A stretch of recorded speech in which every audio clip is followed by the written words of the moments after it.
Si Inday naglakad, may natagpuan sa bandang unahan. Ano ito?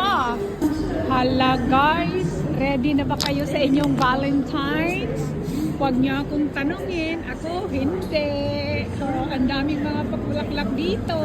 Oh, sana all na lang.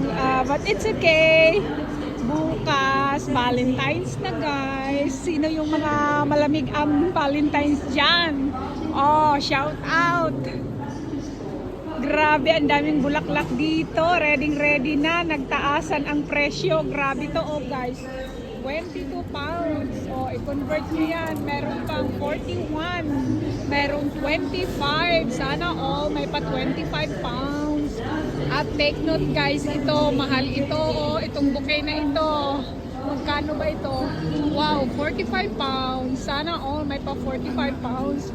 Mawindang ka rito, o 86 pounds. Ang mahal naman ng mga pabulaklak dyan. Ginoo ko, nagpupulahan ang lahat.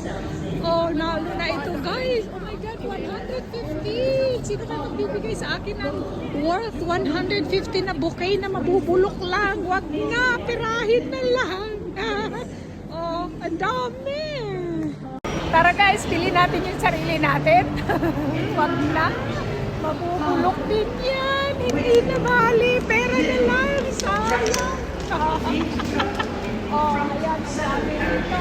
Marami ng mga bumibili dahil bukas ay araw daw ng mga puso. Ewan. Kamusta ang mga puso niyo dyan? Ano? Sama na natin sa dinuguan niyan. Oh, diba? Ang dami oh. Pero wala. Wa-effect sa akin. Oh, okay lang yan. Nilipas din yan guys. Pagtulog mo, pagising, tapos na. Ang sayang lang. Ang mahal-mahal, diba? Palagi naman ako may bulaklak sa lamesa. So, who cares? Happy Valentine's everyone. Doon sa may mga kadate at doon na rin sa mga wala.